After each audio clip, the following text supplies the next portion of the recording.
4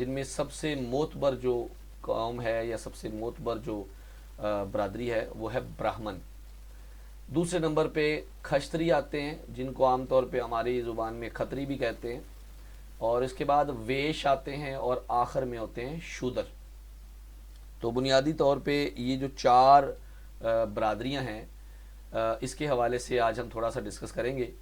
پہلی بات یہ کہ جی جو لفظ ورن ہے, ورن کا مطلب ہوتا ہے رنگ, یعنی کہ رنگ و نسل کی بنیاد پر معاشرے کی تقسیم ہندو مت کے اندر کی گئی ہے, اور یہ ایک بہت بڑی وجہ تھی ہندوؤں سے بدھ مت کو الگ ہونے کے حوالے سے. تو بہرحال ہندوؤں کا یہ نظریہ ہے کہ ہندو 4 قسم کی برادریوں میں 4 قسم کے معاشروں میں وجود میں آتے ہیں. تو ان چاروں کے حوالے سے ان کی ذمہ داریاں اور ان کی فضیلت الگ الگ جو ہے نا وہ بیان کی جاتی ہے. تو ان کے ہاں سب سے جو افضل ورن سسٹم ہے یا سب سے افضل جو برادری ہے وہ براہمن ہے. تو براہمن اگر آپ نے غور کیا ہو تو ہم نے پڑھا تھا کہ ہندو مت کی جب تاریخ پڑھتے ہیں تو بعض اوقات ہندو مت کو آریہ مت بھی کہتے ہیں, ویدک مت بھی کہتے ہیں, اور براہمن مت بھی کہتے ہیں. تو شروعاتی طور پہ ہی یہ ایک ایسا طبقہ ہے جس نے پورے سسٹم کو جکڑا ہوا ہے. جیسے عیسائیت کے اندر پاپائیت ہے, اسی طرح ہندوؤں کے اندر براہمنیت ہے, اور یہ براہمنیت مختلف شکلوں میں بہت عرصے سے چلی آ رہی ہے. آج جدید ہندوستان کے اندر جو کٹر لوگ ہیں وہ آج بھی اس برادری کو, اس نظام کو سمجھتے ہیں. اس کے علاوہ جو پڑھے لکھے طبقے ہیں اس میں سے کافی حد تک یہ چیزیں جو ہے وہ غیر ہوتی جا رہی ہیں. اچھا جی, اس کے بارے میں یاد رکھیے کہ براہمن سب سے اہم ہے, تو اس کے حوالے سے 2 نقطے رکھتے ہیں. پہلا کہ یہ جو 4 شخصیات ہیں, 4 قسم کی جو برادریاں ہیں نا, یہ اصل میں ان کے ہاں یہ مانا جاتا ہے کہ یہ برہما کے وجود سے پیدا ہوئی ہیں, برہما کے وجود سے. اب جو براہمن ہیں یہ برہما کے سب سے اعلیٰ درجے پہ ان کے چہرے سے ان کو نکالا گیا ہے, چہرے سے ان کی جو ہے وہ پیدائش کی گئی ہے.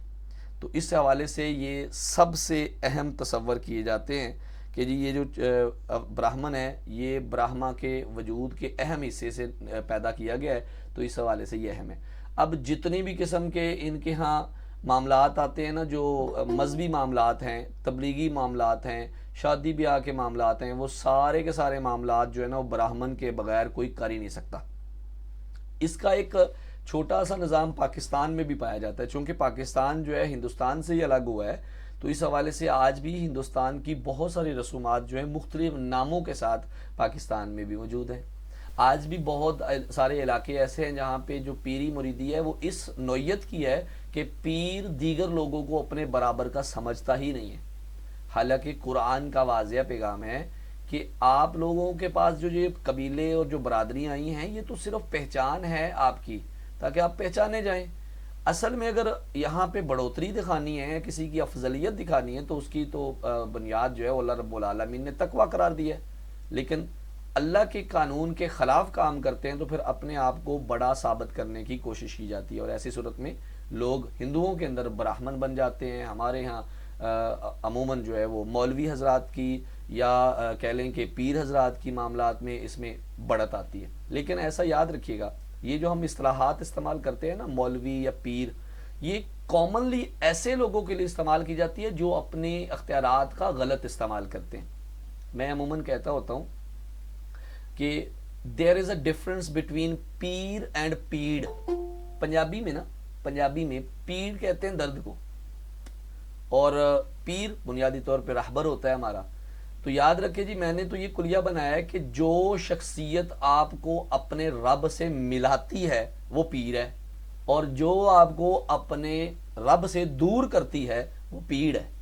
لہٰذا پیڑ سے دور رہیں, پیر کو تھام لیں, یہ یاد رکھیے گا جی. بہرحال جی, ہندوؤں کے اندر جو پیر ہیں نا جی وہ براہمن ہیں, یعنی کہ انہوں نے باقی سارے معاشرے کے اوپر یہ چھاپ رکھ دی ہے کہ بھئی اب آپ کسی صورت بھی ہم سے اوپر نہیں آ سکتے. تو اس لیے تمام قسم کی جو مذہبی ذمہ داریاں ہیں نا وہ ان کو اوپر دے دی گئی ہیں. ان کے لیے ان کو یہ بھی کہہ دیا گیا کہ بھئی آپ نے جب مکتی حاصل کرنی ہے نا تو آپ کا مکتی کا طریقہ اور ہے, دیگر لوگوں کا اور ہے. مطلب جو براہمن ہے نا, ان کے لیے کہا جاتا ہے کہ جی یہ براہمن جو ہے اس کی نجات کا طریقہ ہے علم حاصل کرنا، یہ علم حاصل کرے جتنا زیادہ کر سکتا ہے۔ جبکہ جو کھشتری ہے نا، اصل میں جو کھشتری لوگ ہوتے ہیں یہ دو حصوں میں تقسیم ہوتے ہیں۔ زیادہ تر ان کو بہادری کے نام پہ کہا جاتا ہے کہ یہ سپہ سالاری کے نظام میں آتے ہیں، کہ یہ جنگ میں جو ہے وہ بہادری کا مظاہرہ کرتے ہیں۔ کھشتری جو کیفیت یعنی کہ جنگجو یہ ہوتے ہیں، سپہ سالار یہ لوگ ہوتے ہیں۔ مذہبی اجارہ داری برہمنیت میں ہے، اور جو جنگی سپہ سالاری والے معاملہ ہے وہ کھشتری ہے۔ اس کے علاوہ جو تیسری برادری ہے وہ ہے ویش۔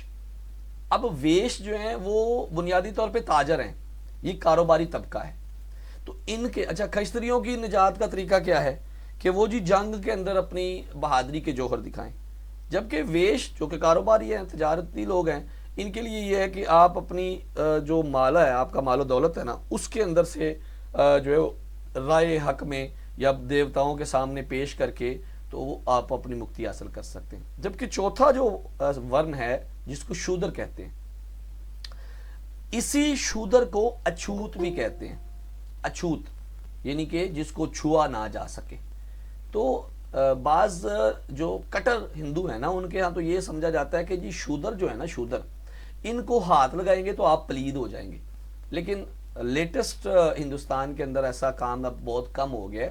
تو اس اعتبار سے یہ جو برادری ہیں نا چاروں، اچھا جی، برہما کے چہرے سے پیدا کیا گیا، کھشتری کو اس کے بازوؤں سے پیدا کیا گیا، اس کے لیے اس کو طاقت سے جو ہے نا وہ منسوب کیا جاتا ہے۔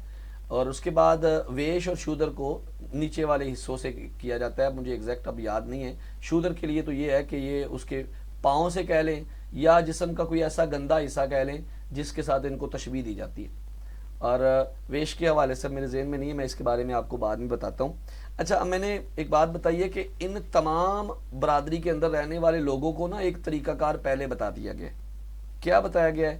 یہ بتایا گیا کہ بھائی آپ نے اگر نجات حاصل کرنی ہے، اگر مکتی حاصل کرنی ہے تو برہمن علم حاصل کریں، کھشتری جنگیں لڑیں، ویش جو ہے مال و دولت کے ساتھ دیوتاؤں کو راضی کریں، جبکہ شودروں کے لیے ایک ہی کام ہے، وہ ان تینوں برادریوں کی خدمت کریں۔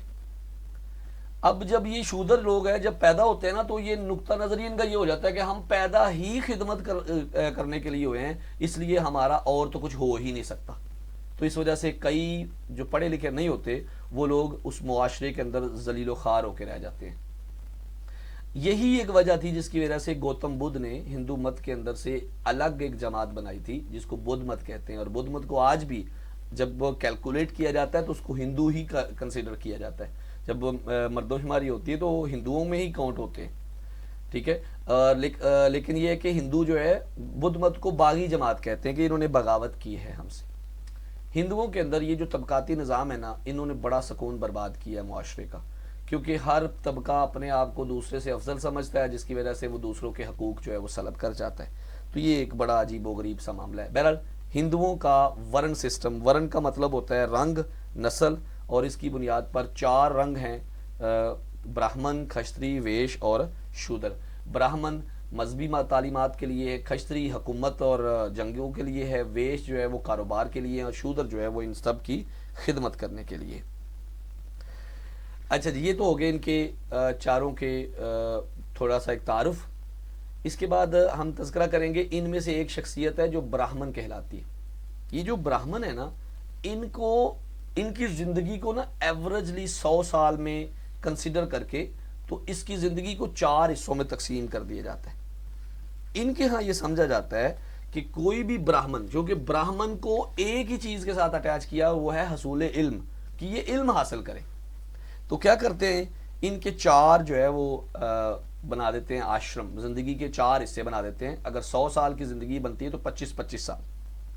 اب یہ چاروں آشرم کے الگ الگ نام بھی ہیں۔ پہلا آشرم ہے برہمچاریہ آشرم۔ جب کوئی بچہ برہمن کے گھر پیدا ہوتا ہے تو برہمن ہوتا ہے، تو پہلے 25 سال تک اس کی زندگی کے جو معاملات ہیں، مطلب اس کا بچپن ہے، اس کا لڑکپن ہے، جوانی ہے، اس کی شادی ہے، اس کی گھر گرستی ہے، خانہ داری ہے، مذہبی امور ہیں، یہ سارا کچھ یہ سیکھتا ہے۔ برہمچاریہ آشرم یہ پہلا آشرم ہے برہمن کے لیے۔ ہندو آشرموں میں 4 آشرم ہوتے ہیں، جن میں پہلا 25 سال کی عمر تک کے لیے ہوتا ہے، اور اس میں کیا کرتے ہیں، کہتے ہیں جی ایک تو مذہبی امور سیکھ لے، دوسرا یہ شادی کر لے اور اپنے گھر والے معاملات جو ہے مکمل کر لے. اس کے بعد دوسرا آشرم ہوتا ہے, اس کو گرست آشرم کہتے ہیں. اب 25 سال تک اگر شادی ہو گئی نا تو اس کے بعد بچے, پھر اس کے بعد فیملیوں کی انٹر لنک ریلیشن. تو اس اعتبار سے خانہ داری کے سارے فرائض جو ہیں, جس میں مذہبی عبادات بھی آتی ہیں, ویدوں کی تلاوت آتی ہے, دیوتاؤں کے لیے قربانیاں کرنا, اپنے آباء و اجداد کے لیے نظر و نیاز کرنا, مہمان نوازی, یعنی کہ دنیاوی تمام کام جو بچپن میں پہلے آشرم میں سیکھ لیے تھے ان کو پریکٹس میں لانے کا جو دورانیہ ہے, اس کو گرست آشرم کہتے ہیں. پہلا ہے برماچاریہ جس میں سیکھ ہوتی ہے, دوسرا ہے گرست آشرم جس میں پریکٹس ہوتی ہے, تیسرا ہے اس کو بولتے ہیں ون پرست آشرم یا پھر سادھو آشرم. تقریباً 51 سے 75 سال تک کی عمر جو ہے, ایسے لوگ جو بالخصوص جو ہے براہمن ہیں, تو ان لوگوں کے لیے دنیاوی لذتیں جو ہے نا ظاہری طور پر منع ہیں. اندر کھاتے تو یہ سب سے زیادہ عیاشی یہی کرتے ہیں نا, لیکن مذہبی اعتبار سے ان کے ہاں یہ مانا جاتا ہے کہ سادھو جو ہے وہ دنیاوی معاملات سے, دنیاوی علائشوں سے پاک رہے. بہرحال جب عمر 51 تک آ جاتی ہے تو 51 سال سے لے کے 75 سال تک کی جو عمر ہے اس میں ایک براہمن جو ہے وہ تارک الدنیا ہو جاتا ہے, کسی جنگل میں چلا جاتا ہے, وہاں پہ جا کے عبادت میں مصروف ہو جاتا ہے. اب اگر آپ کو یاد ہو تو ہم نے کہا تھا کہ ویدوں کے 4 حصے ہیں, اس پہ ایک حصہ آرنیکا بھی ہے. تو وہ جو آرنیکا والا حصہ ہے نا وہ اس آشرم میں آتا ہے, سادھو آشرم میں, کہ ایک ہندو براہمن جو ہے وہ جنگلوں میں چلا جاتا ہے, مختلف قسم کے مندروں میں چلا جاتا ہے, اور ایک لمبے مطلب دورانیے میں وہ غور و فکر کرتا ہے, تدبر کرتا ہے. تو یہ معاملہ جو ہے تارک الدنیا کے حوالے سے سادھو آشرم کہلاتا ہے. اور اس کے بعد آخری آشرم ہے سنیاس. اچھا, سادھو آشرم میں اور سنیاس میں نا ایک چھوٹا سا معاملہ ہے, فرق ہے. سنیاس میں تو ٹوٹلی دنیا کے ہر ضرورت کو ختم کر دیا جاتا ہے. سادھو میں کیا ہوتا ہے, غور و فکر بھی چل رہا ہے اور بھی معاملات زندگی بھی چل رہے ہیں. لیکن سنیاس میں آ کے, سنیاس کا مطلب ہوتا ہے بالکل ہی تنہا ہو جانا. اس میں صبح کا کھانا ہے تو کھانے کا پیسے کہاں سے آئیں گے یہ بھی اب اس کے بارے میں سوچے گا نہیں, مانگ کے لے لیں, کسی درگاہ سے کھا لیں, کسی مندر سے کھا لیں.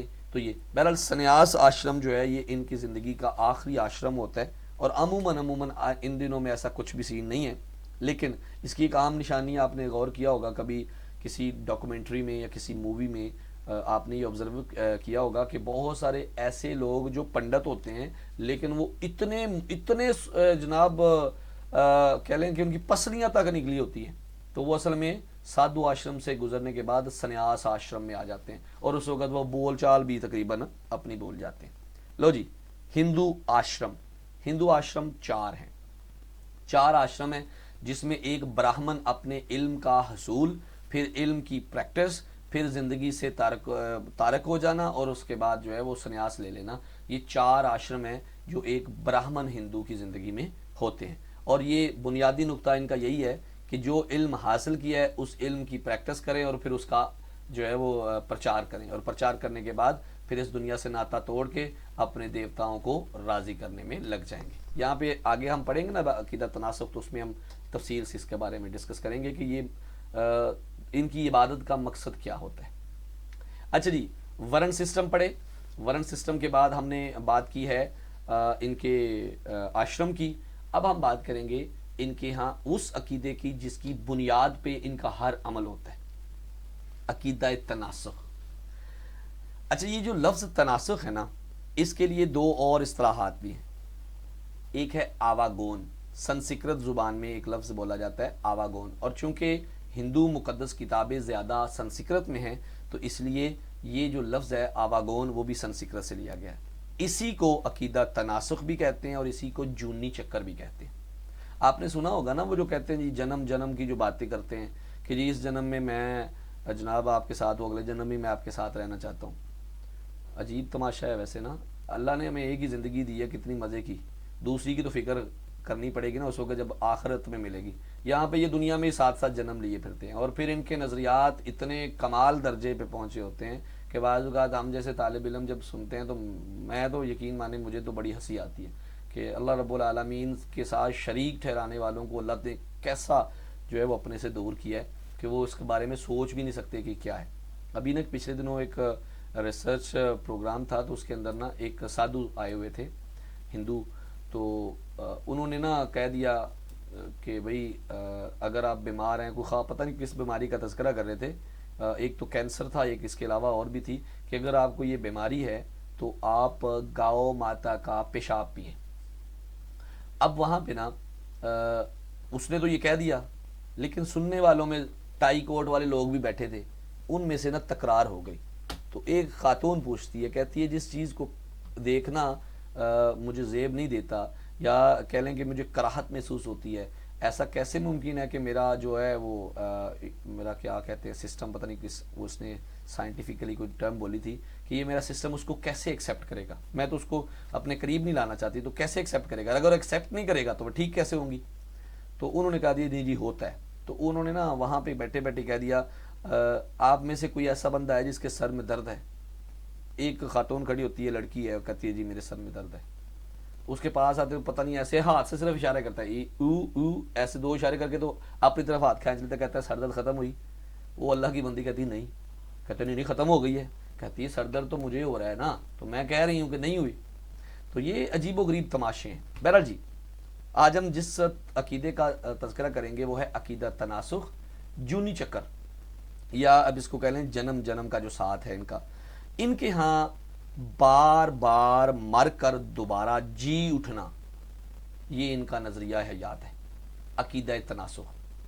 سمجھیے گا یہاں پہ ایک بات، ان کے ہاں ایک بات مانی جاتی ہے، وہ یہ کہ جو انسان اس دنیا میں آیا ہے نا، وہ برہما کے وجود کا حصہ ہے، چاہے وہ اس کے سر سے بنا ہے، چاہے اس کے پاؤں سے بنا ہے، چاہے اس کے ہاتھوں سے بنا ہے، چاہے اس کے بازوؤں سے بنا ہے، بنا اس کے وجود سے۔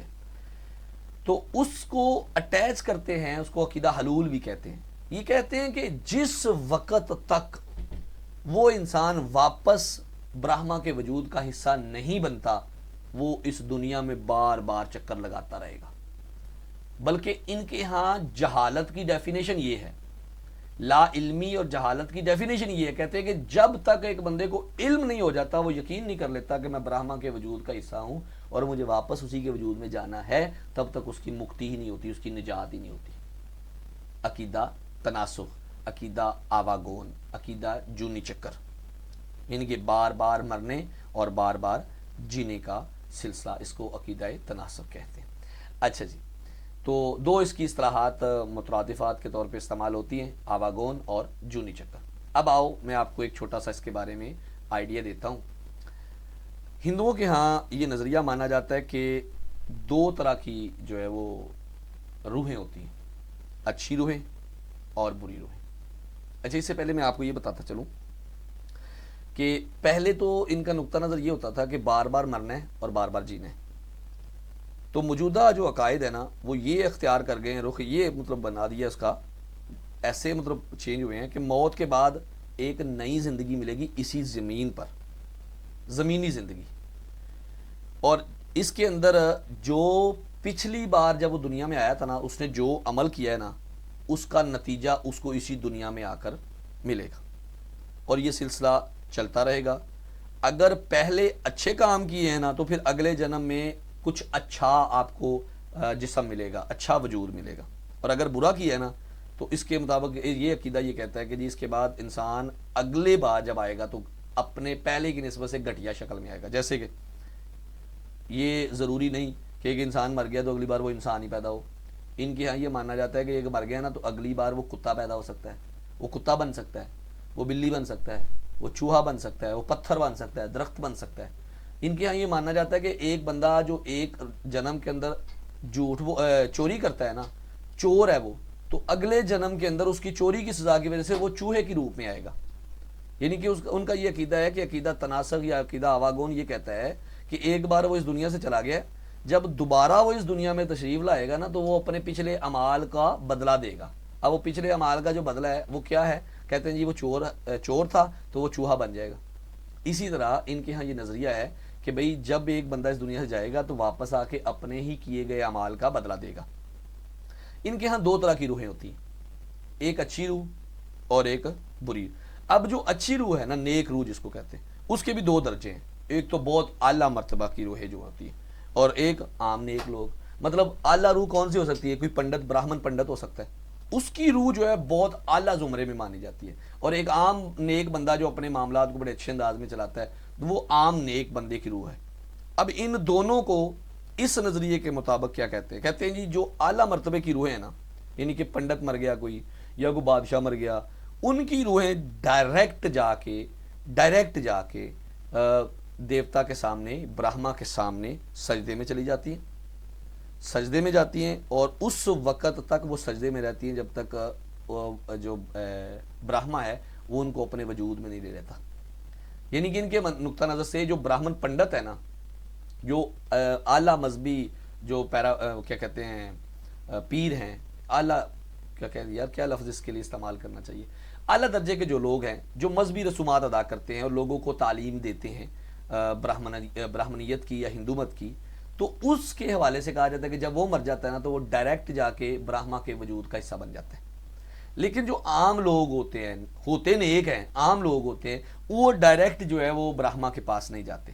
پہلے جناب ان کی جو روحیں ہیں نا وہ چاند پر چلی جاتی ہیں، وہاں پہ کچھ عرصہ عیش کرتی ہیں، پھر اس کے بعد ایک نیا روپ دار کے زمین پر آ جاتی ہیں. اب نیا روپ جو ہے وہ ان کا پہلے کی نسبت سے بہتر ہوتا ہے.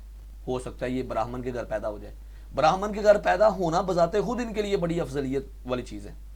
تو اس حوالے سے دو طرح کی روحیں ہیں، نیک اور بد. اب نیک میں نے 2 درجے بتا دیے کہ بہت اچھی، یعنی کہ اعلیٰ درجے کے جو پنڈت ہیں، جو ادگاتر ہیں، ان کی جو روحیں ڈائریکٹ جو ہے برہما کے وجود کا حصہ بن جاتی ہیں. جبکہ نیک روح جو عام نیک ہوتے ہیں یہ جاتے ہیں چاند پر کچھ عرصہ عیاشی کرتے ہیں، پھر واپس دنیا میں آ جاتے ہیں اور پھر عمل کرتے ہیں، یہاں تک کہ یہ اپنی زندگی میں اتنے زیادہ اچھے عمال کر لیتے ہیں کہ یہ بھی بہت اچھے والے اعلیٰ نیک لوگوں میں شامل ہو جاتے ہیں اور یہ بھی بعد میں اس کا جو ہے وہ حصہ بن جاتے ہیں. اب پیچھے رہ گئیں بد روحیں. ان کے متعلق جو ہے ان کا نقطہ نظر یہ ہے کہ جیسے ہی انہوں نے اس دنیا میں ان کے وجود پر موت آئی نا تو یہ اپنا وجود چھوڑ دیتی ہیں، لیکن یہ اوپر نہیں جاتی بلکہ اپنے ہی اعمال کی نسبت سے واپس آ جاتی ہیں، نئے کسی انسانی روپ میں یا غیر انسانی روپ میں، ٹھیک ہے، چاہے وہ کوئی جانور کا ہو چاہے کسی بے جان روپ کا ہو، لیکن یہ اس وقت تک بھٹکتی رہتی ہیں جب تک ان کے اعمال اچھے نہیں ہو جاتے. تو اس حوالے سے نا یہ جو بد روحیں ہیں نا، جو بری روحیں ہیں، ان کے بارے میں کہا جاتا ہے تقریباً 84 لاکھ سال کے بعد، یا ایسے کہہ لیں کہ 84 لاکھ چکر، ایک بار آ کے مر گئے پھر چلے گئے، پھر آ گئے زندہ ہوئے پھر مر گئے، 84 لاکھ بار بار مر کر بار بار جی کر ان کو مکتی ملے گی، ان کو نجات ملے گی. یہ ہندوؤں کے اندر عقیدہ تناسخ میں روحوں کی تقسیم کے حوالے سے تذکرہ ہے. یعنی کہ اس کا نقطہ نظر یہ نکلا کہ جونی چکر کا یہ جو سلسلہ ہے اس وقت تک ختم نہیں ہوگا جب تک برہما کے اندر وہ چیز مدغم نہیں ہو جاتی. تو یہاں پہ نقطہ نظر کیا ہے؟ یہ مانتے ہیں کہ ہر انسان برہما کے وجود کا حصہ ہے اور واپس برہما کے وجود میں ہی جانا ہے. جب تک نہیں جائے گا اس دنیا میں بھٹکتا رہے گا. آخر میں دیکھتے ہیں کہ یہ جو ہم کہہ رہے ہیں جی نجات پالی، مکتی مل گئی، تو یہ ہندو کیسے کہتے ہیں کہ جی ہم مکتی حاصل کر لیتے ہیں؟ کیا طریقہ ہے ان کا؟ ان کے تمام فرقے جو ہیں نا ان کا مرکزی جو مسئلہ ہے وہ نجات ہی ہے. جونی چکر سے نکلنا ہی بنیادی طور پہ ہندوازم میں نجات مانا جاتا ہے، اور اس کے لیے ہندوازم میں نجات پانے کے یا مکتی پانے کے 3 طریقے پائے جاتے ہیں جی. اس کے بعد تینوں طریقے کون سے ہیں؟ پہلا ہے جی کرما مارگ، دوسرا ہے بھکتی جنان مارگ، اور تیسرا ہے بھکتی مارگ. اچھا جی اب باری باری ان کو دیکھتے ہیں. یہ ایسا ہی سمجھ لیں جیسے ہماری دنیا میں نہیں ہوتا کہ وی آئی پی، وی آئی پی اور عام لوگ. پچھلے دنوں میں جب ہم ڈاکٹر صاحب کا خطاب سننے کے لیے گئے نا، ڈاکٹر ذاکر نائک صاحب کا، تو وہاں پہ عجیب و غریب سا ایک مس مینجمنٹ نظر آئی نا. تو وہاں پہ وی آئی پی کے لیے الگ پورشن تھا، عام بندوں کے لیے الگ پورشن تھا.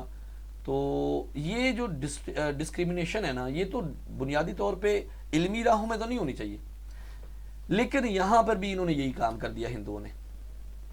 اب پہلا طریقہ ہے کرما مارگ. کرما مارگ سے مراد کیا ہے؟ اس کا مطلب ہے عمل کا رستہ.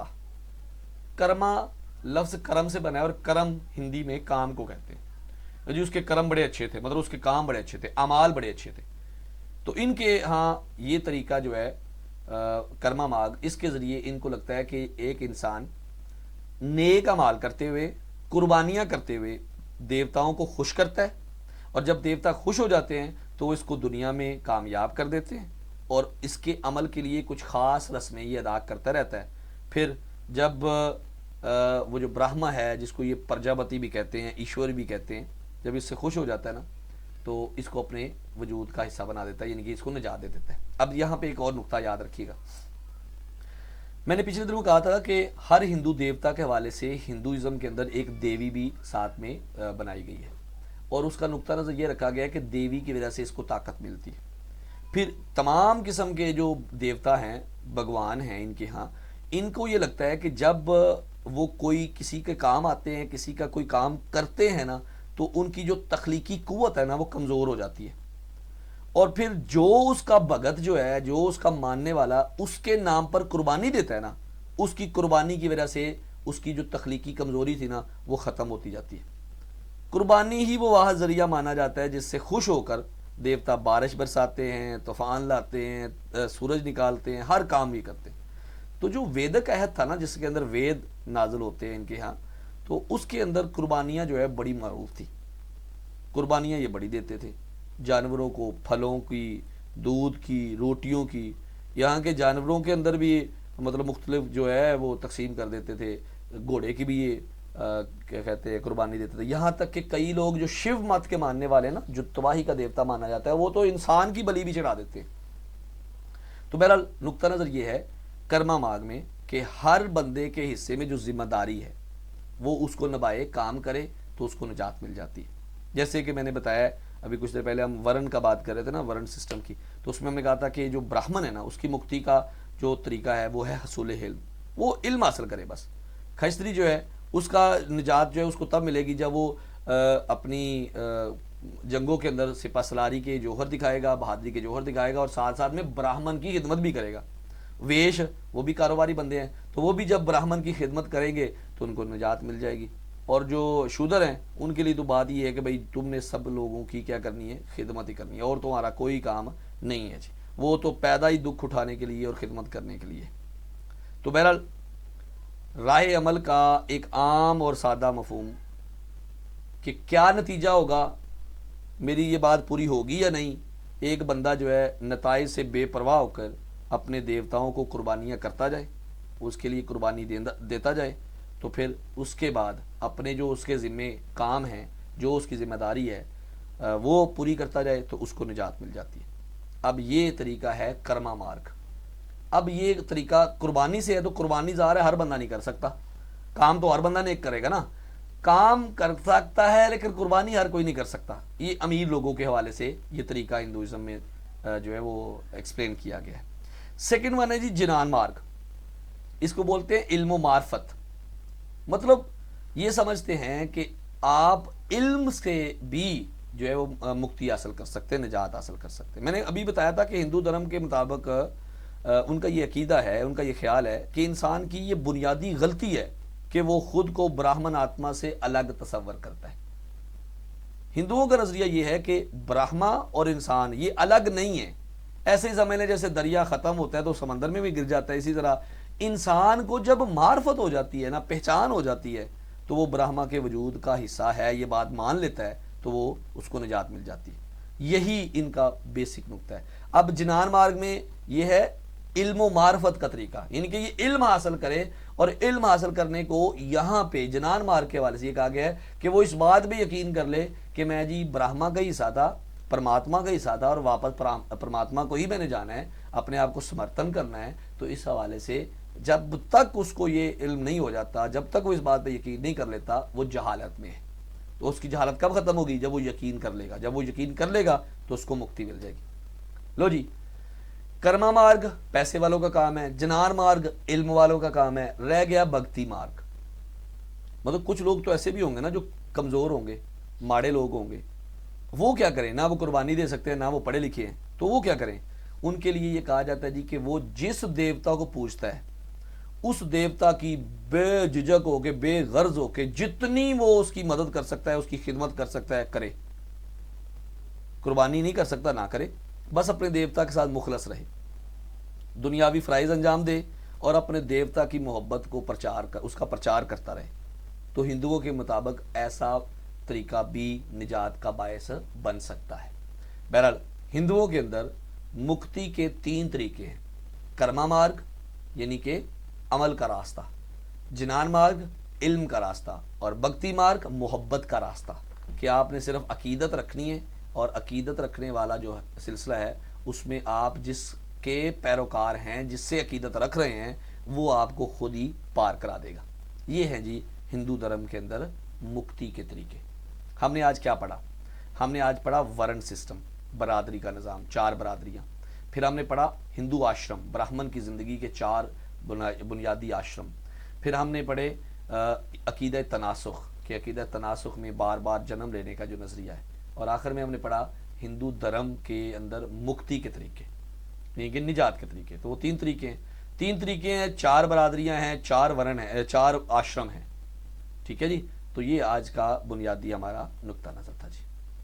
چلتے ہیں جی اپنے پاس پیپرز کے حوالے سے۔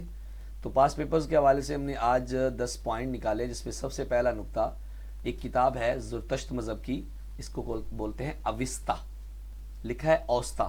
یہ بعض اوقات اس کو یہ کے ساتھ بھی لکھتے ہیں، اوستا پڑھا جاتا ہے، یند اوستا کتاب کا نام ہے۔ یہ زرتشت مذہب کی مقدس کتاب مانی جاتی ہے جی۔ دوسرا سوال ہے موسیٰ علیہ السلام کے والدین۔ حضرت موسیٰ علیہ السلام کے والد کا نام عمران اور آپ کی والدہ کا نام یوقابد تھا۔ تیسرا پوائنٹ تھا جی یہودیوں کے اندر یوم سبت یعنی ہفتے کا جو دن ہے وہ مقدس تصور کیا جاتا ہے۔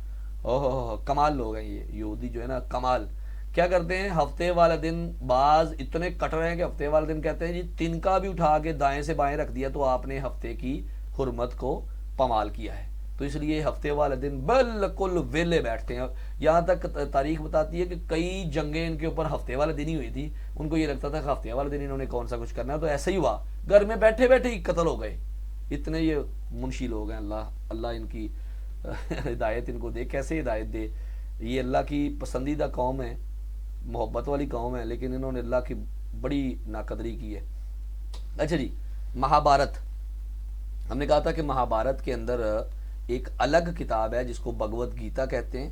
تو بھگوت گیتا کے 18 ابواب ہیں، جس کے اندر کرشن مہاراج اور ارجن کے آپس میں مکالمے جاتا ہے جی۔ اس کے بعد ہے جی بدھ مت۔ بدھ مت میں ایک ہوتا ہے سادھو، ہم بدھ مت کا تصور پڑھیں گے ایک کلاس کے اندر، 1-2 کلاسز اس کی بھی ہیں۔ تو اس کے اندر ایک ہوتا ہے شخص جو اپنے آپ کو نا مذہب کے لیے فکس کر دیتا ہے، وقف کر دیتا ہے، تو ایسے شخص کو سادھو کہتے ہیں۔ تو اس کے لیے زرد رنگ کا کپڑا پہننا جو ہے وہ لازم ہو جاتا ہے، اس کے علاوہ یہ کوئی اور رنگ کا لباس نہیں پہنتے۔ جین مت کے اندر 2 فرقے ہیں جی، 2 گروہ ہیں جو بنیادی طور پہ مانے جاتے ہیں، ستامبر اور گیمبر، وائٹ کلیڈ۔ ٹھیک ہے، اچھا جی، ستامبر اور گیمبر میں بنیادی فرق لباس کا ہوتا ہے۔ ایک ان میں قبیلہ ایسا ہے جو مرد کپڑا ہی نہیں پہنتا، اور ایک ہے جو کپڑا پہنتے ہیں، مطلب ایک آسمانی لباس والے ہیں، یہ کہ جسم سے کپڑا پاک۔ تو یہ 2 بنیادی فرقے ہیں جین مت کے۔ جین مت کون ہے؟ یہ مہاویر کے نام سے جو اس کے بانی ہیں ان کی تعلیمات کو ماننے والے ہیں جی، جین مت۔ نیکسٹ ہے جی مذاہب کے اندر ایک مذہب ہے کنفیوشس مت۔ تو 5 رابطے، بنیادی تعلیمات کے 5 رابطے جو ہیں یہ مشہور ہیں۔ یہ پیپر میں بھی آیا تھا سوال ایک بار FPSC کے بھی، کہ جی 5 رابطے کس مذہب میں مشہور ہیں؟ تو یہ کنفیوشس مت میں ہے جی۔ بیوی کا شوہر سے رابطہ، دوست کا دوست سے رابطہ، یہ رابطے جو ہے نا بنیادی طور پہ تعلیمات کے طور پہ مانے جاتے ہیں۔ اس کے بعد ہے جی سنویت، 2 خداؤں کا تصور۔ زرتشت مت ایک ایسا مذہب ہے جس کے اندر 2 خداؤں کا تصور ہے۔ زرتشت کے بارے میں تو یہ کہا جاتا ہے کہ یہ وہ توحید کے قائل تھے، یہاں تک کہ بعض ان کو پیغمبر ایران بھی کہتے ہیں۔ ٹھیک ہے، ان کے بارے میں یہ بھی رکھا جاتا ہے، عقیدہ رکھا جاتا ہے کہ وہ نبی تھے، کیونکہ وہ ایک اللہ کی طرف بلاتے تھے۔ لیکن ان کے جو پیروکار ہیں نا، انہوں نے اپنے ہاں مذہب کے اندر 2 خداؤں کا تصور جو نا بنا لیا، ایک نیکی کا خدا اور ایک برائی کا۔ اہرمن، اینگرومینیو، اس طرح کی اصطلاحات کے ساتھ یہ 2 خداؤں کو مانتے ہیں۔ تو اس اعتبار سے زرتشت مت میں سنویت کا عقیدہ پایا جاتا ہے۔ آخری پوائنٹ ہے جی سکھ مت میں 5 کاف مشہور ہیں، مطلب کاف سے بننے والے 5 لفظ، جیسے کاف سے کنگا، کاف سے کرپان، کاف سے کیس، کاف سے کڑا اور کاف سے کچھا۔ سکھ مت چونکہ پنجاب بھی رہتے ہیں اور پنجابی ہیں تو اس لیے ان کی زبان پنجابی میں ہی ان کی اصطلاحات ہیں. کنگا کرپان، کرپان اصل میں چھوٹے سے ایک چاقو کو کہتے ہیں. کیس، یہ بال نہیں کٹواتے اور اس کے اوپر پگڑی باندھ دیتے ہیں تو اس لیے اس کو کیس کہتے ہیں. پھر ہاتھ میں کڑا پہننا ضروری سمجھا جاتا ہے. اور کچھا کہ یہ انڈر ویئر جو ہے وہ لازمی استعمال کرتے ہیں. تو یہ 5 کاف جو ہے وہ سکھ مت میں مشہور ہیں. ہندو مت میں 4 گاف تھے، سکھ مت میں 5 کاف ہیں. آج جی جنرل نالج کے حوالے سے سب سے پہلے تو ایک کنٹری ہے جو کیپٹل کے حوالے سے، تو آج کے لیے ہماری جو کنٹری ہے وہ ہمارے ہمسایہ ملک ہے ایران. تو ایران کا کیپٹل سٹی تہران ہے. انشاءاللہ سوموار یا منگل والے دن کا جو ٹیسٹ ہوگا نا اس کے اندر میں سارے کیپٹل سٹی شامل کروں گا ٹیسٹ کے اندر جو گزشتہ لیکچرز کے اندر ہو چکے ہیں انشاءاللہ. Head quarter of World Economic Forum is in Switzerland. Switzerland کے اندر جناب ورلڈ اکنامک فورم کا ہیڈ کوارٹر ہے. اس کے بعد ہے جی ایک کتاب ہے ورلڈ آرڈر، بڑی مشہور کتاب ہے، ہینری کیسنگر نے لکھی ہے جی. یہ جناب ورلڈ آرڈر، یہ نام یاد رکھیے گا، یہ جنرل نالج کے پورشن میں بہت دفعہ پیپر میں آ چکا ہے، پی پی ایس سی کے سوالوں میں. اچھا جی، ہمارے پاس ایک پارک ہے جس کو پیس میموریل پارک کہتے ہیں. یہ جاپان میں ہے. آپ کو یاد ہوگا کہ ایٹم کا جو پہلی بار مظاہرہ کیا گیا تھا وہ جاپان کے 2 شہر ناگاساکی اور ہیروشیما پر کیے گئے تھے. تو ان کی یاد میں یہ پارک بنایا گیا، پیس میموریل پارک. تو یہ جاپان میں ہے جی. There are 10 members in Shanghai Cooperation Organization SCO، جس کا بھی حال ہی میں پاکستان میں بھی اجلاس ہوا ہے. تو اس کے ٹوٹل 10 ممبرز ہیں، یعنی کہ 10 ممالک جو ہے وہ اس کے ممبرز ہیں. اردو کے اندر ہم نے آج انبیاء کے حوالے سے، صحابہ کے حوالے سے کلیکشن لی ہے. پہلا ہے جی حضرت اسماء بنت ابی بکر رضی اللہ تعالی عنہا. اللہ کے نبی کے دوست ہیں ابو بکر، ان کی بیٹی ہیں اسماء. انہوں نے آقا کریم کو جب ہجرت مدینہ کے وقت سفر میں کھانا دیا تھا تو اس وقت اپنے پلڑے کو، دوپٹے کو پلڑا بنا کے باندھا تھا، تو اس لیے ان کو ذات النطقین، 2 پلڑوں والی کہا جاتا ہے. حضرت ابو بکر صدیق جو حضرت اسماء کے بابا ہیں، حضرت عائشہ کے بابا ہیں، اللہ کے نبی کے دوست ہیں، اور اللہ کے نبی کا فرمان ہے کہ میں تمام انسانوں کے احسانوں کا بدلہ دے چکا ہوں، نہیں دیا تو میں ابو بکر کا بدلہ نہیں دے سکتا اور اس کا بدلہ میرا رب دے گا. ابو بکر کا اصل نام عبداللہ تھا. صدیق آپ کا لقب تھا، اور یہ کب کا لقب تھا؟ جب معراج کے موقع پر آپ نے ساری دنیا میں سب سے پہلے اللہ کے نبی کی تصدیق کی تھی، تو آپ صلی اللہ علیہ وسلم نے آپ کو صدیق یعنی کہ سچا ہونے کا لقب دیا. اور آج تاریخ میں، کتابوں میں ہم ان کو نام بولتے ہیں ابو بکر صدیق رضی اللہ تعالی عنہ. حضرت خالد ابن ولید، مائی ہیرو ان ہسٹری، ان کو اللہ کے رسول صلی اللہ علیہ وسلم نے سیف اللہ یعنی اللہ کی تلوار کا لقب دیا تھا. سیف اللہ حضرت خالد بن ولید کو کہا جاتا ہے. حضرت ابراہیم علیہ السلام، عام طور پہ ان کے بارے میں یہ کہا جاتا ہے کہ یہ مہمان کے بغیر کھانا ہی نہیں کھاتے تھے. تو اس اعتبار سے مہمان نوازی کی مشہوری کی وجہ سے حضرت ابراہیم علیہ السلام کو ابو زیفان بھی کہا جاتا ہے. آخری پوائنٹ جی آج کا، حضرت عمر بن العاص اور حضرت امیر معاویہ رضی اللہ تعالی عنہما، ان دونوں کے حوالے سے کہا جاتا ہے کہ یہ عرب کے دماغ ہیں، عرب کے دماغ کے طور پر جانے جاتے ہیں عمر بن العاص اور امیر معاویہ رضی اللہ تعالی عنہ. یہ تھا جی آج کا ہمارا ٹاپک جنرل نالج کا. آج دیکھتے ہیں کہ ہمارے پاس کتاب نامہ میں کون سی کتاب ہے.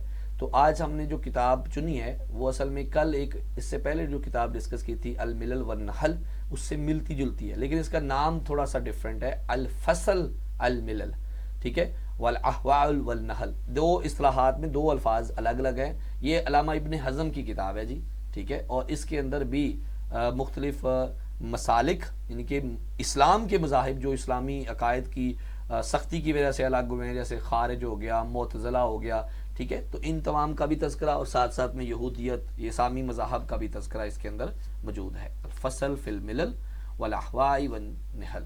تو یہ آج کی کتاب تھی جی. کتابیں ہمارے پاس تقریباً 7-8 ہو گئی ہیں، اور کوشش کی ہے کہ یہ کتابیں وہ پوائنٹ کی جائیں جو پیپر میں پوچھی جا سکتی ہیں، اور ہم نے یہ کوشش کی ہے کہ یہ یونیورسٹی کی جو ریکمینڈڈ کتابیں ہیں ان میں سے ہی نام شامل کیے جائیں. آنے والے دنوں میں انشاءاللہ دیگر کتابیں بھی ساتھ میں شامل ہوتی رہیں گی جی. اللہ رب العالمین سے دعا ہے کہ خالق کائنات ہمارے لیے آسانیاں فرمائے. آمین. چلتے ہیں جی آج کے ایک خصوصی جائزے کے حوالے سے جو آج کے لیکچر کے حوالے سے تھا. تو آج کا لیکچر کے حوالے سے میں سب سے پہلے دعوت دوں گا امارہ سمیع الحق کو. امارہ بیٹیا آپ اپنا مائک آن کریں اور 2 سوالوں کے جواب دیں بیٹے. پہلا سوال ہے بیٹے آپ سے، یہ بتائیں کہ عقیدہ تناسخ کسے کہتے ہیں؟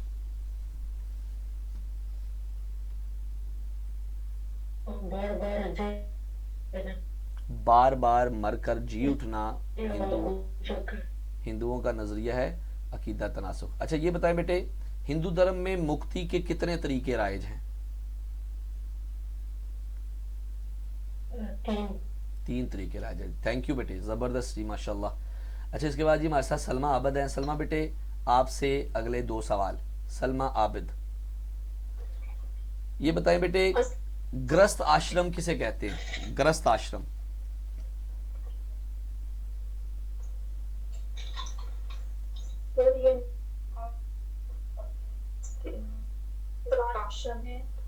ایک گرست آشرم. گرست آشرم ہوتا کیا ہے؟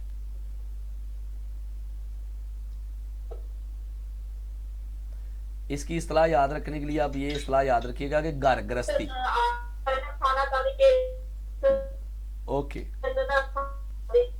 جی ٹھیک ہو گیا جی ٹھیک ہے. ان کے خانہ داری کے امور، بنیادی مذہبی امور اور عبادات کے طریقے یہ سارے گرست آشرم سے لیے جاتے ہیں اور یہ براہمن کے لیے ہوتے ہیں. اچھا دوسرا سوال آپ سے یہ بتائیں کہ ہندو ورن سسٹم کیا ہے؟ جو ورن سسٹم ہے نا یہ نا ان کے برہمن، کھشتری، ویش اور شودر.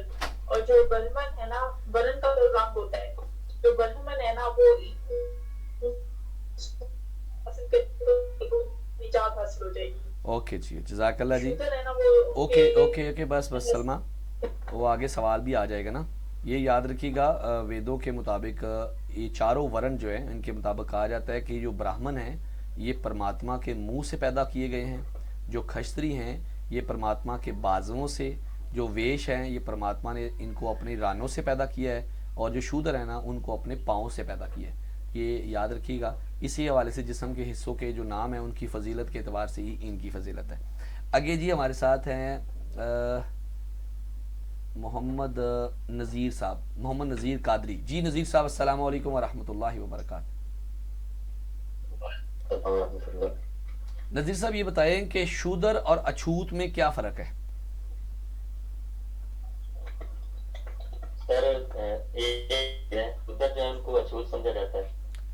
بالکل ایسی ہے، یہ ایک ہی ہیں، لیکن اچھوت کا جو اصطلاح ہے نا وہ اس لیے استعمال کی جاتی ہے کہ شودر کو کچھ طبقے ہندوؤں میں یہ بھی کہتے ہیں کہ ان کو چھونا ہی نہیں ہے، ان کو چھونے سے یہ ہمیں بھی پلید کر دیتے ہیں. ویری گڈ جی.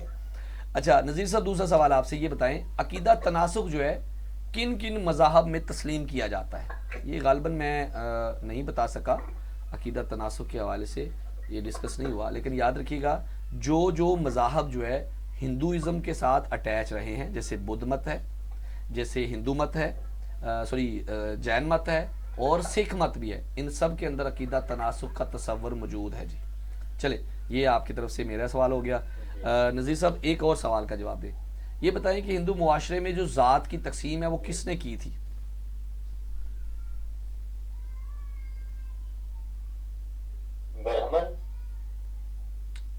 غالباً ہم نے اس کے اوپر بھی بات نہیں کی ڈسکشن کے دوران. جب ہم نے ورن سسٹم کی بات کی تھی نا تو ان کے بارے میں ہمارے پاس ایک نام آتا ہے دیانند سرسوتی. یہ ایک رائٹر بھی ہے اور ان کا مفکر بھی ہے اور بڑی تحریکیں بھی اس سے چلائی ہیں. تو بنیادی طور پہ یہ سلسلہ اسی نے شروع کیا تھا، اسی نے معاشرے کے اندر یہ تقسیم کی تھی. اور بعض کے مطابق یہ بھی ہے کہ یہ منو کے جو شاستر ہے نا اس کے اندر یہ بات لکھی ہوئی ہے. اچھا منو کے شاستر سے مجھے یاد آیا ہندو مت کے اندر شودروں کو اتنا مطلب جاہل سمجھا گیا ہے، اتنا نکما سمجھا گیا ہے کہ کہتے ہیں کہ اگر شودر جو ہیں وہ وید کی جو تلاوت ہے نا وہ بھی سن لینا تو شودروں کے کان میں سیسا پگھلا کے ڈال دیں. اس حد تک یہ نفرت کرتے ہیں. تو منو کے شاستروں کے اندر بھی ان کی جو تقسیم ہے وہ لکھی ہوئی ہے جی. چلیں آخری سوال بھی آپ ہی بتا دیں نذیر صاحب، اور وہ سوال ہے جو کھشتری ہیں وہ کس کام کے لیے خاص کیے گئے ہیں؟ یہ حکومت کرنے کے لیے. جی حکومت کرنے کے لیے یا جنگوں کے اندر حصہ لینے کے لیے، بالکل درست ہے جی. جزاکم اللہ خیر جی. اللہ رب العالمین آپ سب سے راضی ہوں. یہ آج کا لیکچر تھا جی. اس کے بعد ایک لیکچر اور ہوگا، اس کے اندر ہم ہندو تہواروں کا اور جو چیزیں رہ گئی ان کا تذکرہ کریں گے، تو ہندو مت کا سلسلہ مکمل ہو جائے گا. اس کے بعد ہم دیگر مذاہب کا تذکرہ کریں گے. ابھی آخر میں انشاءاللہ اللہ کی رحمت کے ساتھ جو آج کے سیشن میں آپ سے چیزیں رہ گئی ہیں وہ ہم ڈسکس کریں گے، تاکہ آپ لوگوں کی کوئی کوئریز جو ہے نا وہ باقی نہ رہیں. ٹھیک ہے جی.